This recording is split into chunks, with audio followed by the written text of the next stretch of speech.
I rise to speak about the $3.5 trillion budget resolution that will cut costs for American families, provide our seniors with comprehensive health care, and finally take the much-needed and long overdue action to protect ourselves, our future, and our existence from the climate crisis. Our urgency in action must be as fierce as the crisis on our shores, in our cities, and in our states across America. The climate deniers are out of excuses, and we are out of time. The United Nations Intergovernmental Panel on Climate Change issued its 6th assessment report. The new warning from the UN, from the IPCC, is actually code red. They are saying that the planet is in great danger, that our country is in great danger if we do not respond to the climate crisis. And now, the challenge for this Senate, for this country, is whether or not we are going to respond. And we are. The code red warning from the United Nations is going to have a code green response from the United States Senate in the $3.5 trillion package. We will invest in the technologies that will make it possible for us to respond to this dire warning from the United Nations, a warning that reaffirms that what we are seeing and suffering right now across our country, climate change is going to continue to cost us lives and livelihoods if we don't respond with the scope and the scale that this moment demands. The report says our responsibility is unequivocal. The effects of the climate crisis are unprecedented, and we have an undeniable need to act.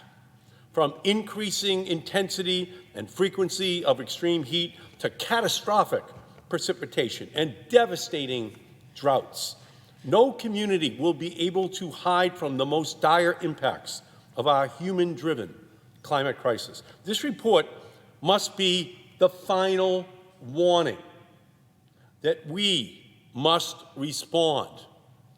And right now, we are preparing, as Senate Democrats, a budget resolution that will be our best opportunity to respond to the code red warning we have received today from the United Nations, from the climate experts of the planet. That is our challenge. But we're going to have resistance. We have to basically sweep away this rising tide of cynicism that we hear from climate deniers, from the fossil fuel industry, and from too many Republicans.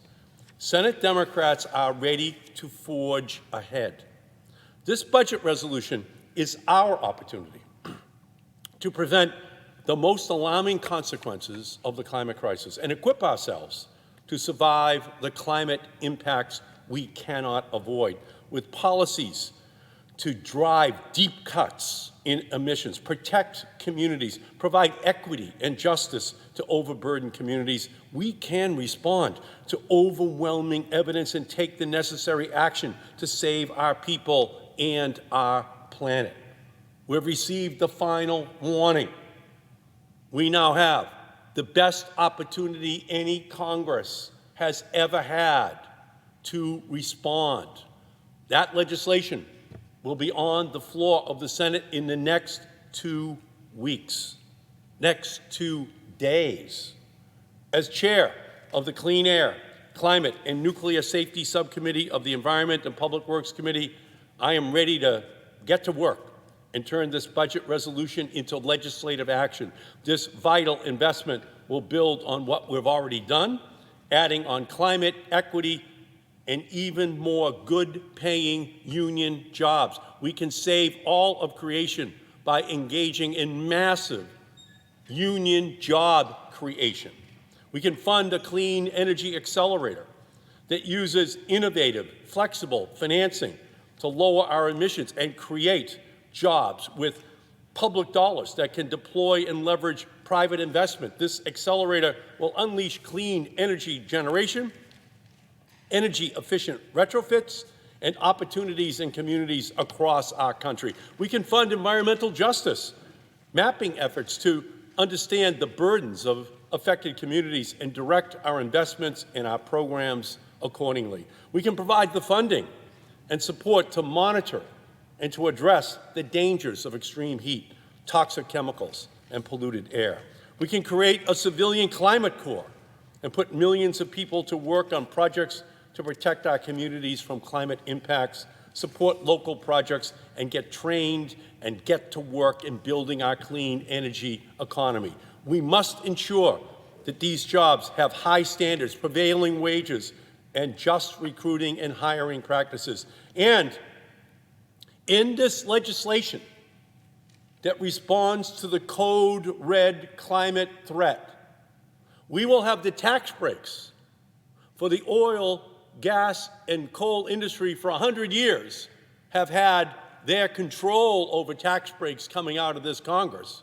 Well, in this bill, we are going to have the tax breaks for wind and for solar and for all electric vehicles and for battery storage technologies. We are going to have the tax breaks for the solution to the climate crisis. This is the moment. This is what the world is waiting to see from our country. If we are going to lead, we cannot preach temperance from a bar stool. We have to step up and do the right thing and create the innovation economy that will save our country and save the world.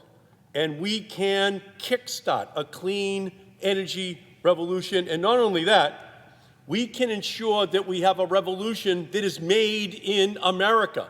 Jobs here, union jobs here, good-paying jobs here in the United States. We are going to have a domestic manufacturing revolution that we have not seen in a generation. And we're going to do it in the green budget resolution that we are going to bring out onto the floor of the Senate in the next 2 days. The answer to our clean future is blowing in the wind. This is a once-in-a-generation opportunity to save our people and our planet by going bigger and bolder than ever before. Senate Democrats are going to deliver real results for Americans, for our seniors, our children, our families, our working people across our country. As Massachusetts' own Ralph Waldo Emerson said, the first wealth is health. And this budget makes sure Americans' health care and futures are a priority second to none. Under our budget resolution, every child, regardless of their zip code, will have the opportunity to attend pre-K. Every teen will be able to reimagine their future with the ability to enroll tuition-free in community colleges across our country. And I'll be fighting to provide critical broadband connectivity support to ensure educational success for all students at home, especially poor children, black, brown, immigrant children in our country. And thanks to this budget, Medicare will now cover essentials like hearing aids, eyeglasses, and dental care for our seniors for the first time ever covered by Medicare. Millions of women will be brought into the workforce when we provide accessible and affordable child care for American families. And we will expand the child tax credit and make the child independent care tax credit permanent in our country. Permanent tax relief for every family with a child in our country. And we'll do all of this by paying for all of these investments, unlike Republicans, who put tax cuts for the wealthy on the American taxpayer's dime. We'll do this without any American making under $400,000 paying a single cent more in taxes and asking instead for the ultra-wealthy and the big corporations, including big oil and big gas, to pay more of their fair share, like workers and small businesses have always done in our country. These are the investments that will restack the deck in our country, level the playing field, and set in motion a more just future where every child, every family has the opportunity to achieve the American dream. The second train is finally about to pull into the station. Progressive champions in the House of Representatives are doing an incredible job holding the line to ensure that this resolution is passed alongside the bipartisan infrastructure bill.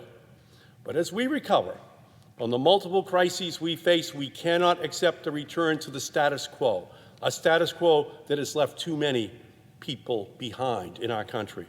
Over the last several months, we have worked tirelessly to deliver for Americans: COVID relief, an expanded child tax credit, $7 billion for broadband access, support for students and families, and much more.